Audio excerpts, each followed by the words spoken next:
Hello students, welcome back to my channel, your channel Puneet sir की पाठशाला। और आज लेके आ गया हूं आपकी डिमांड पर क्लास 9 का मैथमेटिक्स का चैप्टर नंबर 2 और आज करेंगे इसका श्री गणेश। तो बिना देरी किए इस लेक्चर को शुरू करते हैं। तो मेरे प्यारे बच्चों, मैं लेके आ गया हूं इस क्लास का chapter number 2, class 9 chapter number 2। और आज हम बात करने वाले हैं इसके इंट्रोडक्शन की। अगर पॉलिनोमियल का नाम समझ में आ गया तो उसके चैप्टर का काम समझ में आ जाएगा। तो क्या है आज का हमारा एम, क्या है हमारा गोल? तो हमारा गोल यह है कि आज हम मीनिंग समझेंगे। किसका मीनिंग समझेंगे sir? Meaning of the chapter, कि पॉलिनोमियल क्या होता है, पॉलिनोमियल में क्या क्या चीज़ें होती हैं, कौन कौन सी इंपॉर्टेंट टर्म्स होती हैं। और मैं आज आपको परिचय करवा दूंगा इस पूरे चैप्टर से। चलो तो शुरुआत करते हैं और देखते हैं कि सबसे पहली चीज़ क्या है। तो मैं यही समझाता हूं, फिर इसके बाद आपके नोट्स के लिए भी मैंने काम किया है। बात करें पॉलिनोमियल की, तो पॉलिनोमियल जो है वो पहली बार 17वीं सदी में इस्तेमाल किया गया था। इस नाम को पहली बार इस्तेमाल किया था और ये जो है वो दो शब्दों से मिलकर बना है, पॉली प्लस नोमियल। अब आप अगर समझने की कोशिश करें तो आपने पॉली शब्द बहुत बार सुना होगा, जैसे पॉलीगन में सुना होगा। कहाँ में सुना होगा? पॉलीगन में सुना होगा। तो पॉलीगन जो होता है वो एक ऐसा क्लोज्ड फिगर होता है जिसके पास मैनी साइड्स होती हैं, बहुत सारी साइड्स होती हैं, more than 3, more than 4 sides जो भी होती हैं वो क्या होती हैं? पॉलीगन होती है। ऐसे ही पॉली का मतलब था मैनी। पॉली का क्या मतलब था? मैनी। और नोमियल का क्या मतलब था? टर्म्स। अब ये टर्म्स क्या होती हैं, टर्म्स के अंदर क्या क्या चीजें होती हैं, ये हम अब बात करने वाले हैं। तो क्या होता है polynomial? Polynomial means many terms वाला कुछ, उसको क्या बोलेंगे? पॉलिनोमियल। अब आपने क्लास 8 में एक चैप्टर पढ़ा होगा जिसका नाम है algebraic expression and identities. Algebraic expression and identities. तो मैं आज इसको बहुत खूबसूरती से आपको समझाने वाला हूं, क्योंकि आपको ये वाला लेक्चर, अगर इसकी इस क्लास 8 का आपको ये पता होगा ना, तो आप पॉलिनोमियल को बिल्कुल गिली छू कर देंगे। देखें, चलिए तो स्टार्ट करते हैं इंट्रोडक्शन से। इंट्रोडक्शन में मैंने बता दिया कि 17वीं सदी में इसका पहली बार नाम लिया गया था। किसका? पॉलिनोमियल का। और 17वीं सदी में इसका नाम लिया गया था। क्या होता है? Polynomial is made up of 2 terms, that is poly. Poly का मतलब क्या बताया मैंने? Many. And नोमियल means terms.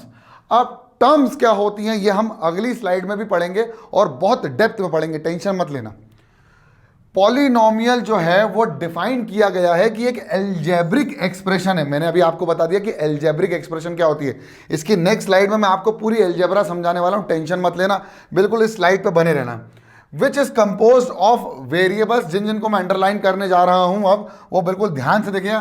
Constant और एक्सपोनेंट। एक ऐसी टर्म या एक अलजेब्रिक एक्सप्रेशन एक ऐसी चीज होती है, एक ऐसी मैथमेटिकल क्वांटिटी होती है जिसके अंदर वेरिएबल्स होते हैं, कांस्टेंट होते हैं, एक्सपोनेंट होते हैं, और that are combined by using some symbols और अर्थमेटिकल ऑपरेशंस। इनको अर्थमेटिकल ऑपरेशन, मैथमेटिकल में जो भी ऑपरेशन इस्तेमाल किए थे, जैसे एडिशन हुआ, सब्ट्रैक्शन हुआ, मल्टीप्लिकेशन हुआ और डिवीजन हुआ, इन सब से जोड़ा जाता है, इन सब से जोड़ा जाता है। और एक बात नोट करने वाली ये है कि division is not possible in variables. मतलब अगर हम पॉलिनोमियल में देखें तो ऑपरेशन में जो वेरिएबल्स हैं, अब वो वेरिएबल्स क्या हैं उनको समझाएंगे, फिर ये नोट समझ में आएगा। No division operation by a variable it is possible in polynomial. समझ में आएगा अभी आपको, पहली एक्सरसाइज में ये चीज क्लियर हो जाएगी। इस नोट से वो चीज क्लियर हो जाएगी जो पहली एक्सरसाइज में आपसे पूछी गई है। बताएंगे। बात करते हैं अलजेब्रा की। बिल्कुल ध्यान से समझना, आराम से कॉपी और पेन निकाल लो, कोई टेंशन वाली बात नहीं है। अलजेब्रा शब्द जो है वो एक ब्रांच है जिसमें हम करते हैं study of variables and constant,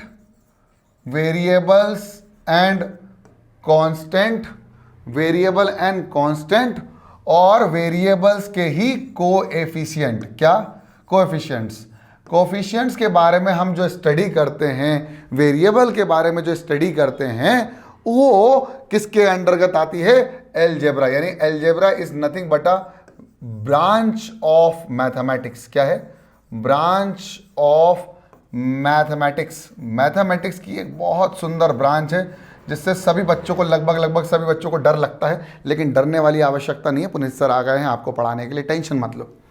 branch of mathematics जो डील करती है किसके, किससे डील करती है ये। हमने अभी तक तो मैथमेटिक्स ये पढ़ी थी कि हमारे पास 0 1 2 3 4 5 सो ऑन इन्फिनिटी तक, और यहां से सो ऑन माइनस इन्फिनिटी तक। हमने सिर्फ यही पढ़ा था। हमने क्या पढ़ा था, यही तो पढ़ा था कि हमारे पास मैथ्स के अंदर, मैथमेटिक्स के अंदर केवल नंबर्स होते हैं, और उन नंबर्स को हमने क्या बोला था, उन नंबर्स को हमने, मतलब जिन नंबर्स का, जिन सिंबल्स का हमने इस्तेमाल किया था उनको हमने बोला था डिजिट्स। मैंने आपको इसका बहुत बढ़िया इंट्रोडक्शन दिया है चैप्टर नंबर 1 में। हमने उनको डिजिट्स बोला था। देयर आर 10 डिजिट्स, 10 सिंबल्स है तो 10 डिजिट्स हैं, उनके कॉम्बिनेशन से नंबर बने। हमने मैथ्स में इतना ही सीखा था। अब अलजेब्रा में क्या हुआ, जो चीज़ हमको नहीं पता थी, फॉर एग्जांपल हमको किसी चीज़ की वैल्यू, एग्जैक्ट न्यूमेरिकल वैल्यू हमें पता नहीं थी, हमें एक पर्टिकुलर चीज़ की, एक पर्टिकुलर क्वांटिटी की हमको न्यूमेरिकल वैल्यू पता नहीं थी, तो हमने क्या किया, उसको कुछ मान लिया, हमने एज्यूम कर लिया, अजम्पशन कर लिया। वो अजम्पशन हम किससे करना चाहते थे, क्योंकि किसी नंबर की इन पर्टिकुलर नंबर की तो फिक्स्ड वैल्यू है। अब जिसकी वैल्यू हमको पता नहीं है उसकी हम कैसे बोल सकते हैं कि उस पर्टिकुलर नंबर की वैल्यू 2 है। हमको तो पता ही नहीं, क्योंकि 2 की तो फिक्स वैल्यू है जिसकी वैल्यू चेंज नहीं हो सकती। तो अब हमने सोचा यार क्या करें, तो हमने सहारा लिया हमारे ही एक और सब्जेक्ट का जिसका नाम है अंग्रेजी, जिसका नाम है इंग्लिश। इंग्लिश वाले के पास गए, बोला भैया, बोला हाँ बोलो, बोले काम करोगे क्या, बोला हाँ बोलो बोलो बोलो। तो यार तुम्हारे पास जो ABCD है ना, ABCDEF, आगे बढ़ाने पर XYZ। अब मैं 26 के 26 नहीं लिख रहा, टेंशन मत लो। तो ABCDEFGHIJKLMNOP QRSTUVWXYZ, ये जितने भी हैं ना, ये हमको दे सकते हैं क्या, हम इनको इस्तेमाल कर लें। तो इंग्लिश ने बोला हाँ कर लो, लेकिन उनको अल्फ़ाबेट मत बोलना मैथमेटिक्स में जब इस्तेमाल करोगे तो। क्या बोलो, उनको ऐसा बोलो, क्योंकि इनकी वैल्यू फिक्स नहीं है, तो हम उनको क्या बोलो, उनकी वैल्यू जब वेरी करती रहती है, जिसकी वैल्यू वेरी करती रहती है, जिसकी वैल्यू फिक्स नहीं है, जिसकी वैल्यू चेंज होती रहती है, उसको तुम क्या बोल दो, वेरिएबल्स। यानी variables are nothing, variables are nothing but the alphabet which is used in English and which we are using in mathematics, जिनकी वैल्यू फिक्स नहीं होती। तो वैल्यू फिक्स किसकी होती है, वैल्यू फिक्स होती है कांस्टेंट की। किसकी वैल्यू फिक्स होती है, कांस्टेंट की। तो मैंने बोला भाई जितने भी हम न्यूमरल्स इस्तेमाल करेंगे, the numerals which are used in math, which are used in mathematics, जिन न्यूमरल्स का हम इस्तेमाल करेंगे गणित में, वो हमारे क्या कहलाएंगे मेरे प्यारे बच्चों, उन सबको क्या बोलेंगे हम, कांस्टेंट। मैंने कहा 5 की वैल्यू 5 ही रहती है, 5 की वैल्यू चेंज नहीं होती है। यानी हम किसी चीज़ को हम कुछ भी नहीं मान सकते, 5 को 5 ही रहने देंगे, मतलब क्योंकि 5 की वैल्यू फिक्स है। तो जिसकी वैल्यू फिक्स है वो क्या बोलेंगे, कांस्टेंट। और कांस्टेंट का मतलब ही होता है कि जिसकी कोई वैल्यू चेंज नहीं हो रही है। और वेरिएबल का मतलब क्या होता है, जिसकी वैल्यू निरंतर चेंज होती जा रही है। तो ये कॉन्सेप्ट लगाया उनने नंबर का ना इस्तेमाल करके उन अल्फ़ाबेट का इस्तेमाल किया, जिनको उनने क्या बोल दिया, वेरिएबल्स। ठीक है। अब क्या हुआ कि हमारी अलजेब्रिक एक्सप्रेशन कैसे बनेगी, उसने बोला है पॉलिनोमियल और अलजेब्रिक एक्सप्रेशन है जो कि क्या किससे मिलकर बनी है, किससे मिलकर बनी है, वेरिएबल और कांस्टेंट से। तो अब क्या करें यार, इनका क्या करें।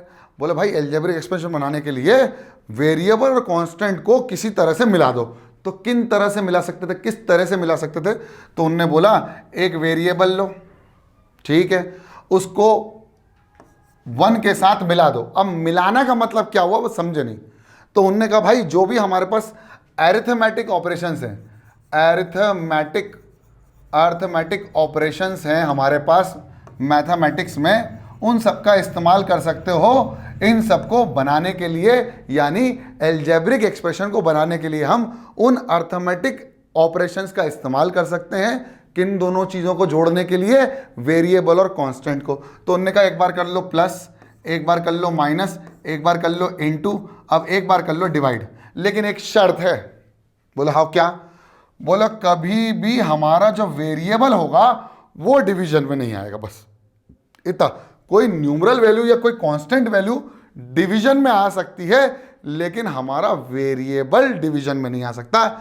ये अलजेब्रिक एक्सप्रेशन नहीं कहलाएगी। बस इतना सा वो नोट मैंने जो बताया था ना आपको, ये जो नोट मैंने बताया था, no division operation by variable, वो यही है कि हमारा जो वेरिएबल है वो डिवीजन के अंतर्गत नहीं आएगा। बाकी तुम्हें मल्टीप्लाई करना है तो तुम अलजेब्रिक एक्सप्रेशन बना सकते हो, तुम्हें प्लस करना है, तुम्हें माइनस करना है, तुम अलजेब्रिक एक्सप्रेशन बना सकते हो। बोला ठीक है। बोले ये क्या है? Algebraic expression. ये क्या है? Algebraic expression. अब x इंटू 1 कितना हो गया? x। ये भी एक अलजेब्रिक एक्सप्रेशन है। बोला वाह यार। बोले x अपॉन 1 भी एक अलजेब्रिक एक्सप्रेशन है। मैंने कहा x अपॉन 2 भी एक अलजेब्रिक एक्सप्रेशन है। बस 2 अपॉन x मत करना, क्योंकि वेरिएबल का डिवीजन पॉसिबल नहीं है। ठीक है। अरे उन्होंने कहा बहुत बढ़िया यार, अलजेब्रिक एक्सप्रेशन बन गई। अब उन्होंने कहा यार अलजेब्रिक एक्सप्रेशन तो बन गई, लेकिन इसको भी तो मेरे को पर्टिकुलर नाम देना पड़ेगा। जैसे मैंने कहा 3 इंटू 2, तो मुझे बना 3 2 जा 6, तो एक नया नंबर आ गया, है ना। अब मैंने कहा 3 इंटू, माना कि वो मेरे पास जो नंबर है वो x है, जिसकी वैल्यू मुझे नहीं पता, जिसको हम क्या बोलेंगे? वेरिएबल। अब मैंने 3 इंटू एक्स किया तो मुझे क्या मिला? 3 इंटू एक्स 3x। अब ये जो नया नंबर आया है ना, ये भी एक पर्टिकुलर नंबर है, ये भी एक पर्टिकुलर नंबर। इस नंबर की वैल्यू मुझे नहीं पता, क्योंकि यहाँ x वेरिएबल है। यहाँ x क्या है? x सर वेरिएबल है। तो मेरे प्यारे बच्चों कांस्टेंट क्या होगा? बोले सर कांस्टेंट तो कुछ नहीं होगा, हमको तो 3 दिख रहा है। बट 3 कांस्टेंट नहीं माना गया बच्चों, क्योंकि 3 की वैल्यू डिपेंडेंट थी इनटू x के। मान लो x की वैल्यू 0, तो इस पूरे की वैल्यू कितनी हो गई? 0। x की वैल्यू 1, तो 3 1 जा 3, x की वैल्यू 2, 3 2 जा 6, तो पूरे की वैल्यू चेंज हो जाती। तो बोला यार क्या करें क्या करें, ये इसकी वैल्यू तो डिपेंडेंट है इसके ऊपर, तो इसको नाम दे दो। तो इसको एक और नाम दिया, जिसका नाम पड़ा कोएफिशिएंट। क्या पड़ा? कोएफिशिएंट। यानी x के आगे मल्टीप्लाई में जो भी टर्म होती है, मल्टीप्लाई में जो भी न्यूमरल होता है, उसको क्या बोलते हैं? कोएफिशिएंट। मतलब मैंने कहा 4x प्लस 2 एक अलजेब्रिक एक्सप्रेशन है, तो 4 क्या है? सर 4 कोएफिशिएंट है। किसका? x का कोएफिशिएंट है। और बच्चों प्लस के साथ 2 है, वो 2 क्या है? उनने पूछा 2 क्या है? उन्होंने कहा यार ये 2 के साथ तो कुछ भी नहीं है, तो 2 अकेला है, इसलिए इसकी किसी के ऊपर डिपेंडेंसी नहीं है, तो ये अपने आप में एक कांस्टेंट है। तो हमने 2 को क्या बोल दिया?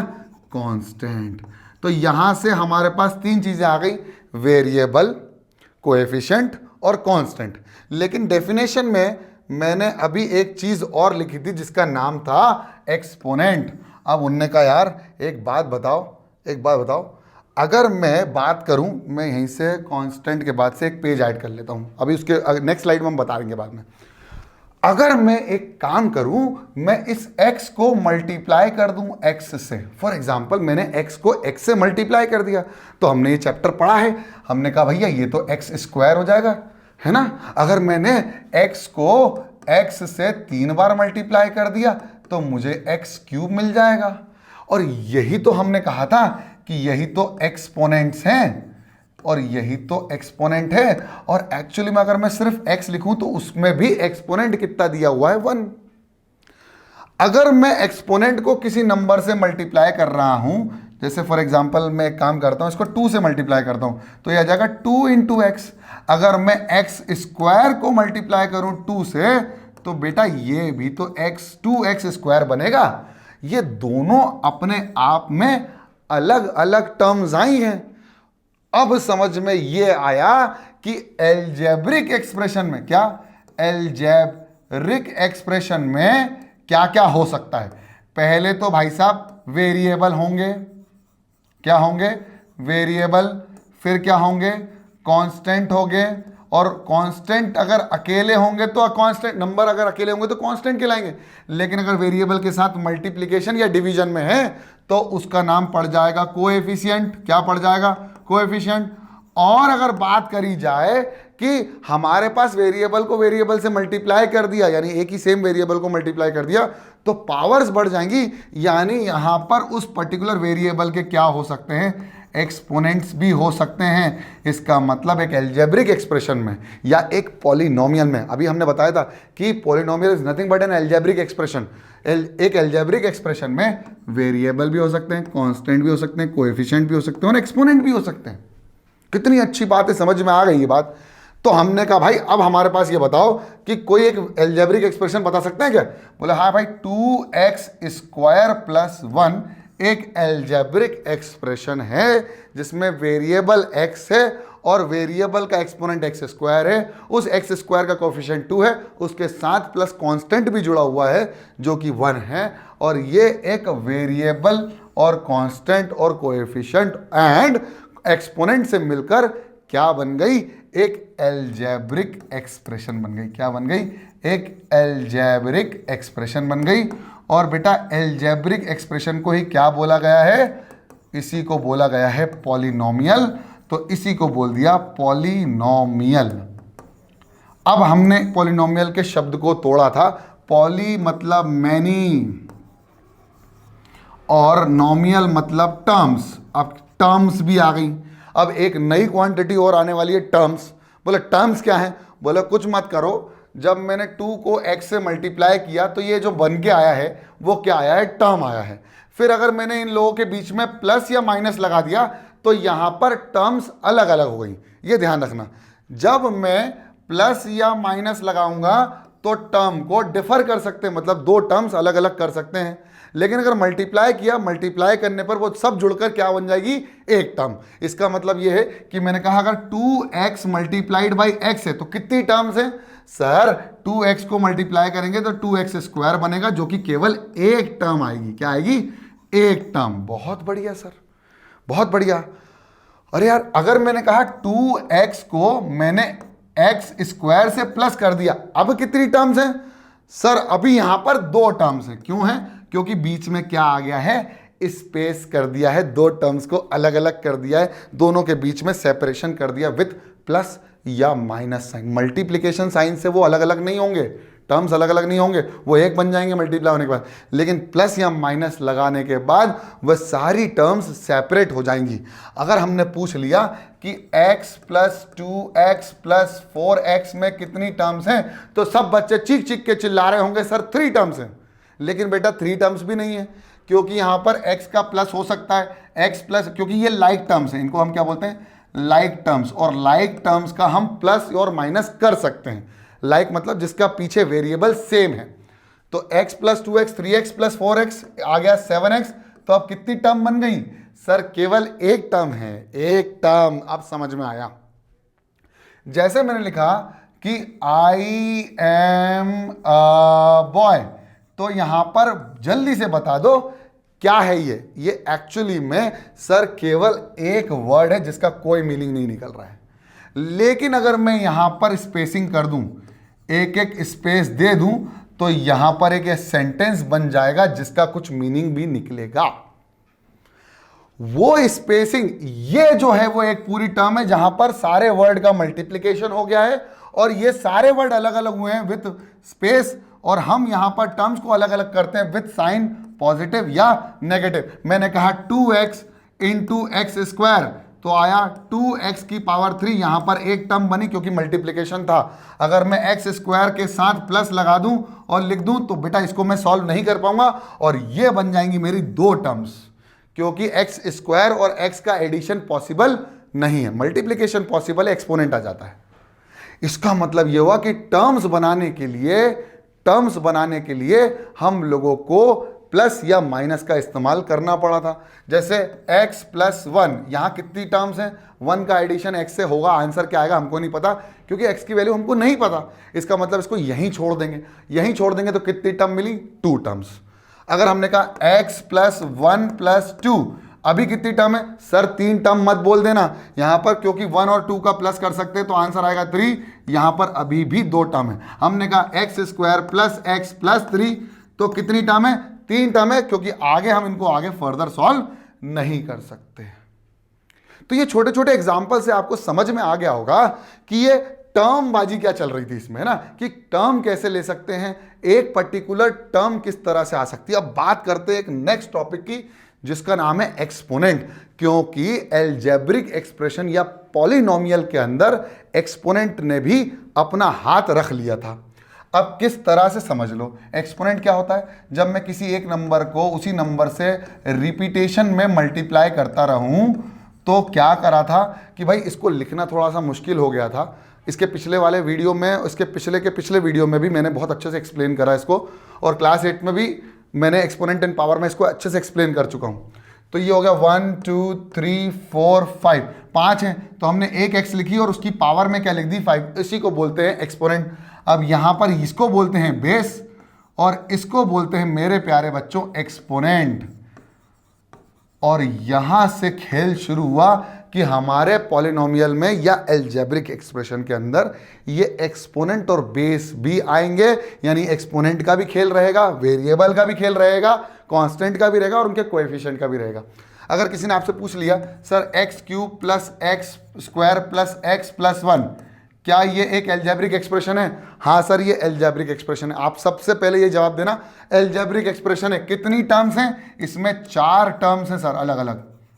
कितनी टर्म्स हैं बेटा? 4 टर्म्स हैं। और ये चारों की चारों टर्म्स में x की पावर एक 3 है, x की पावर एक 2 है, इसका एक्सपोनेंट 1 है, इसका एक्सपोनेंट कुछ भी नहीं है, इसका एक्सपोनेंट एक्चुअली ये 1 लिखा है ना, इसका मतलब ये है कि इसमें x की पावर कितनी लिखी है? 0, क्योंकि मैंने बताया x की पावर 0 का मतलब कितना होता है? 1। लेकिन खैर उसमें टेंशन मत लो, यहाँ पर बिल्कुल चिंता करने की जरूरत नहीं, इसको 1 ही मान लेंगे, टेंशन मत लेना, इसको भी समझाएंगे अभी, टेंशन मत। तो x की पावर 3, x की पावर 2, x की पावर 1 और 1, तो ये क्या हो गया भाई? इसको हम बोलेंगे कांस्टेंट। ये सब वेरिएबल है, लेकिन ये मिलकर क्या बना रहे हैं? ये मिलकर बना रहे हैं पॉलिनोमियल्स। क्या बना रहे हैं मेरे प्यारे बच्चों?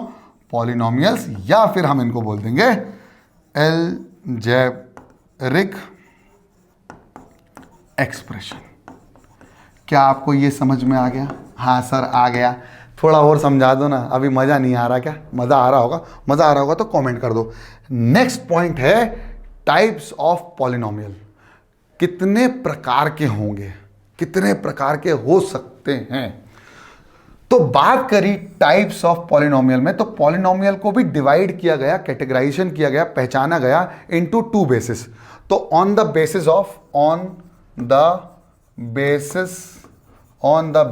ऑफ सबसे पहले तो नंबर ऑफ टर्म्स के हिसाब से उनको अलग अलग किया गया। भाई कितनी टर्म है, 2 टर्म है, 1 टर्म है, 3 टर्म है, उसके हिसाब से उनके नामकरण किए गए। और फिर दूसरा पॉइंट है ऑन द बेसिस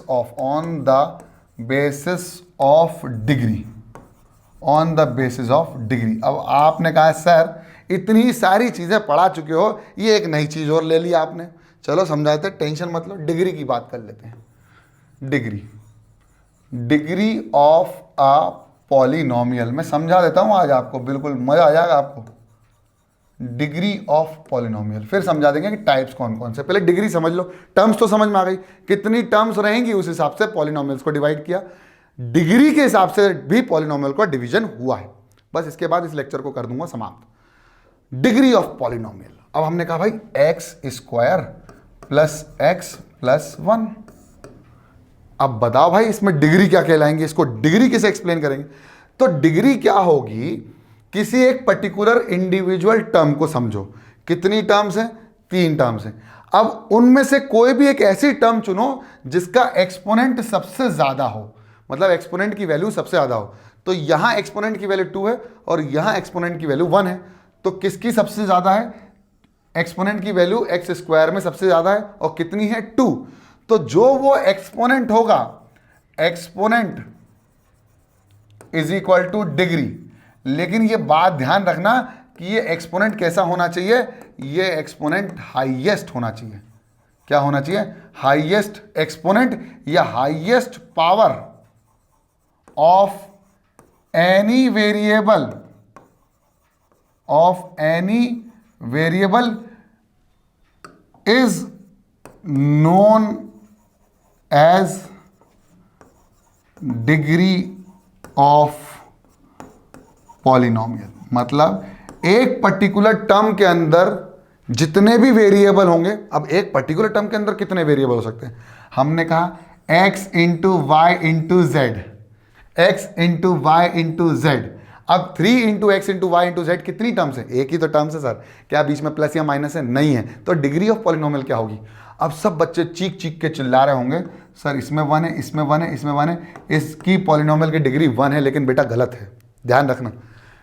इसका बेसिक ये है कि एक पर्टिकुलर टर्म में, जैसे मैंने कहा 3xyz plus 2x² plus 3x की पावर 3, चलो 3x की लिख लो, बस सिर्फ 3x लिख लो, तो इन दोनों को ऐड करना भी जरूरी, मतलब नहीं पॉसिबल है, इन दोनों को भी ऐड नहीं कर सकते क्योंकि सारी अनलाइक टर्म्स है, तो इसको एज इट इज रहने देंगे।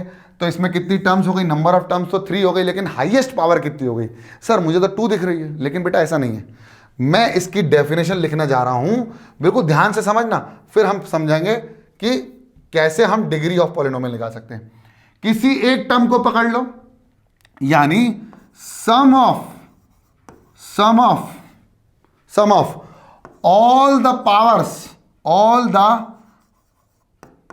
exponent, sum of all the exponent of all variables, या फिर हम लिखेंगे sum of exponent of all the variables in a term, in a term is known as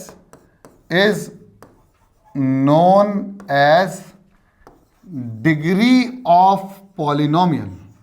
sir definition तो समझ में नहीं आई, समझा देते हैं। आप देखिए कि इसमें कितने वेरिएबल हैं, एक्स वाई जेड, सबकी पावर कितनी है 1 1 1, तो तीनों को ऐड कर दो, कितना आ जाएगा सर 3 आ जाएगा।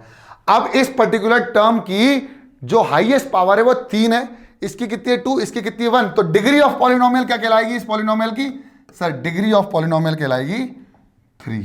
अब समझ में आया कि एक पर्टिकुलर टर्म में जितने भी वेरिएबल आ रहे हैं उन सबके एक्सपोनेंट यानी उन सबकी पावर को ऐड कर दो, उन सब की पावर को ऐड कर दो। किसी पॉलिनोमियल के एक टर्म में ये एक टर्म थी, उस एक टर्म के जितने भी वेरिएबल हैं उन सब की पावर को ऐड कर दो, 1 + 1 + 1 = 3, इसकी कितनी, इसकी 2, इसकी कितनी, इसकी 1, 2 3 1, किसका सबसे ज्यादा 3, तो degree of polynomial will be equal to 3। I think I am very much clear. मुझे ऐसा लग रहा है आपको समझ में आ गया होगा, नहीं आया तो कमेंट कर देना, कोई दिक्कत नहीं। अब बात करते हैं डिग्री के टर्म्स में, बेसिस ऑन द टर्म्स। सब पहले तो डिग्री के टर्म्स में भी इनको डिवाइड किया, on the basis of terms के अंदर भी उसको डिवाइड किया। तो टर्म्स में हमारे पास पॉलिनोमियल आए, जिसमें बेसिकली हमने 3 पॉलिनोमियल्स की बात करी। नंबर ऑफ टर्म्स अगर 1 होगी, यानी उस पर्टिकुलर पॉलिनोमियल में एक टर्म वाले को हम बोलेंगे मोनोमियल। क्या बोलेंगे, मोनोमियल। क्या बोलेंगे, मोनोमियल। अगर 2 टर्म होंगी उस पर्टिकुलर पॉलिनोमियल में तो उसको हम बोलेंगे बाइनोमियल। मोनो का मतलब 1, बाइन का मतलब 2, नोमियल मतलब टर्म। और 3 टर्म्स होंगी तो इसको हम बोलेंगे, जल्दी बताओ, ट्राइनोमियल। क्या बोलेंगे, ट्राइनोमियल। ठीक है। और ये सारे ही पॉलिनोमियल है। अब आप बोलोगे सर 3 से ज्यादा, बेटा 3 से ज्यादा भी पॉलिनोमियल है और ये भी पॉलिनोमियल हैं सभी। मोनोमियल भी पॉलिनोमियल है, बाइनोमियल भी पॉलिनोमियल है, ट्राइनोमियल भी पॉलिनोमियल है। समझ में आ गया। तो ये 3 पॉलिनोमियल आए on the basis of degree. जिसकी डिग्री 1 उसको हम बोलेंगे लीनियर पॉलिनोमियल। क्या बोलेंगे, लीनियर पॉलिनोमियल। यानी हाईएस्ट पावर किसी भी टर्म की के वेरिएबल की अगर 1 होगी तो वो क्या कहलाएगा, वो कहलाएगा लीनियर। अगर पावर 2 होगी तो उसको बोलेंगे क्वाड्रेटिक। क्या बोलेंगे, क्वाड्रेटिक पॉलिनोमियल। क्या बोलेंगे, क्वाड्रेटिक पॉलिनोमियल।